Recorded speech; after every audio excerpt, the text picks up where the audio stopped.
Have you all stopped to think about how utterly absurd the episode A Trivial Pursuit actually is? No? Oh, well, alright. Actually, wait, let's discuss this, because I have a bone to pick with this episode. A Trivial Pursuit is episode 16 of season 9 of My Little Pony Friendship is Magic, and there is a lot to talk about. At the beginning of the episode, we are greeted with this image. What can we learn from this? Well, first of all, who the heck even still wears this thing? Bro looks like the biggest Ebenezer Scrooge fanboy on the planet. Secondly, we learn Vinyl Scratch canonically sells merch. I wonder who her distributor is, and I wonder if they'll be willing to partner with pony conventions for their merchandise. Trivia night at the Hayburger is the main focal point of the episode, so let's talk about what those implications are. Sure, bars and pubs have trivia night. That's not exclusive to the real world or fiction. This is an established norm in these worlds.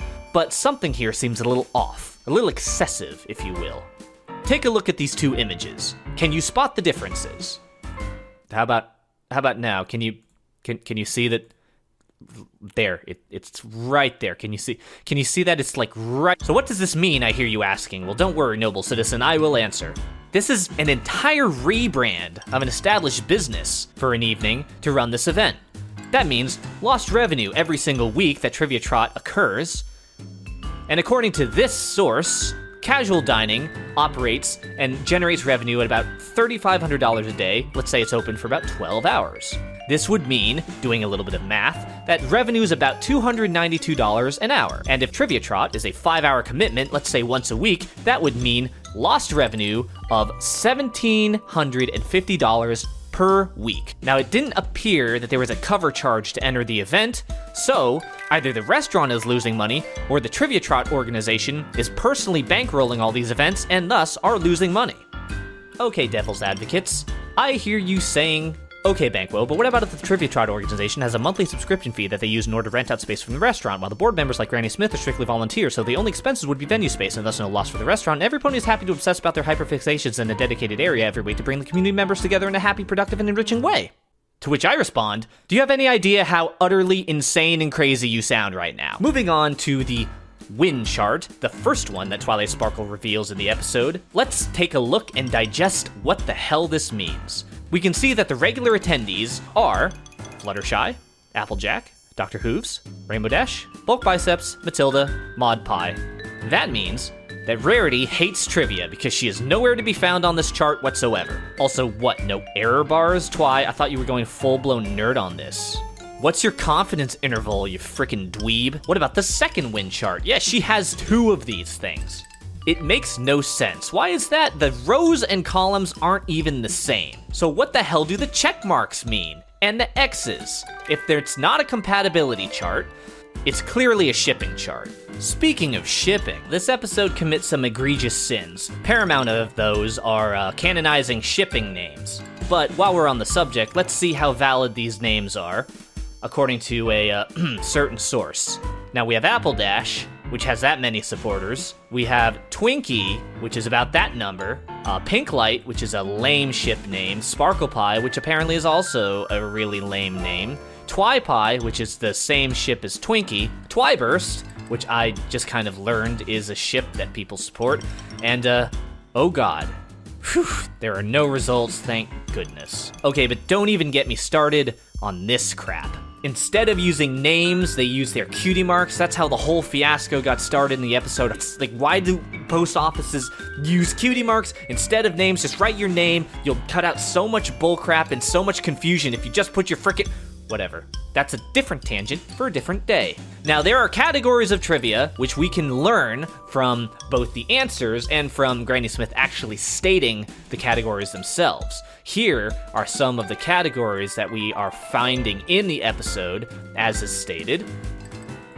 But what do those categories correspond to in a human equivalent capacity? Literary figures would probably be literature, apples would be agriculture, Wonderbolt history would maybe be sports. Now, the category we don't know what it is, but is implied by the answer Ghastly Gorge, so maybe that's geography. And for Old Ponish, maybe it's a dead language. And for cupcakes, it's definitely food. We have history, and the category implied by Van Hoover has to be pony conventions. Cutie pox could be epidemiology, or, My Little Pony episode names. Sticks and stones, the equivalent of that would probably be bullying. Ancient legends would correspond to mythology, and the 20 holes in Daring Do's hat would be the equivalent to eggheadology. And then we have candles. How boring. I present this with no context.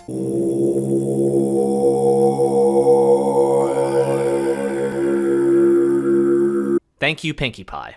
Now we move on to Twilight losing her sanity. Again, she says, motion to establish a new rule, no expressionless contestants, like Jesus, girl. You're acting like the little cousin who makes up rules in their own game just so they can beat you. That's really lame behavior. And also, simultaneously giving off the biggest boomer energy I've ever seen. You know why? Because she clearly cannot handle the Gen Z stare. I present more magnitude 8 Twilighting for everyone to appreciate and enjoy. Poor girl is definitely off her meds at this very moment. Okay, let's move on to something else. Towards the end of the Trivia Trot night, we get to the scoreboard. Applejack and Dr. Hooves accumulate 49, Rainbow Dash and Matilda accumulate as high as 51, Twilight Sparkle and Sunburst 48, Fluttershy Bulk Biceps 48, Maud and Mudbriar about 59. So what would that imply? How many questions could there possibly be? So doing some quick math, we had around 255 questions. And then this gets thrown in. It's a wrench into the system. You can have negative scores. So that means that's a minimum of 255 questions. But I mean, how long is that? Ayo. According to this source, allow about 2 minutes per question, as it says, to the hosts of any trivia event. So that would be 2 minutes, 255 questions at minimum, 510 minutes, or 8.5 hours. And that is not counting bathroom or refreshment breaks. That's over 2.5 Brady Corbett's The Brutalists, which is way too long, man. Hashtag justice for Derpy, let her eat her goddamn burger. Oh yeah, there's also themes or something to this episode, like don't let a game destroy your friendships. And that trivia is supposed to be fun, not solemn. And don't be a narc, Twilight. And nerds should be bullied for being nerds. That is just something to wholeheartedly endorse. And trivia is always better with alcohol. But we all knew that.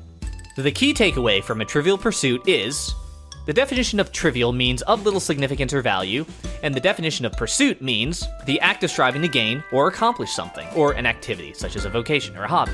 Thus we can conclude, why get so bent out of shape for something that literally calls itself not important? Certainly don't let it affect your psychology or brain chemistry in an overly obsessive manner. Like, come on.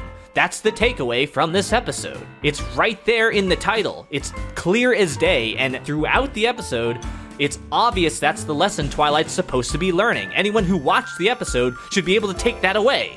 So, like, why would someone make an entire presentation dedicated to how weird and crazy the episode is because it... Oh. I get it.